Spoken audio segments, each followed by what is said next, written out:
नाजरीन, Charlie Chaplin 16 अप्रैल 1899 में London में पैदा हुए। ये हॉलीवुड के बहुत मशहूर किरदारों में से एक हैं। अगर हम इनकी शक्ल देखें तो वो बिल्कुल ही हिटलर के साथ मिलती है। हिटलर और चार्ली चैपलिन दोनों ही एक साल में और एक ही माह में पैदा हुए थे। कई जगह पर यह सुनने को मिलता है कि चार्ली चैपलिन हिटलर का मज़ाहिया किरदार अदा करता है और हिटलर के किरदार को मज़ाहिया करके पेश करता है।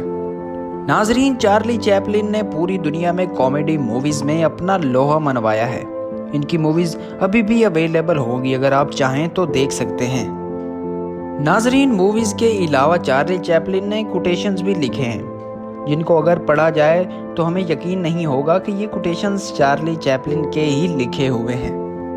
अभी हम आपको चार्ली के कोटेशन सुनाएंगे, जिससे आपको अंदाज़ा हो जाएगा कि चार्ली कौन सी पर्सनैलिटी के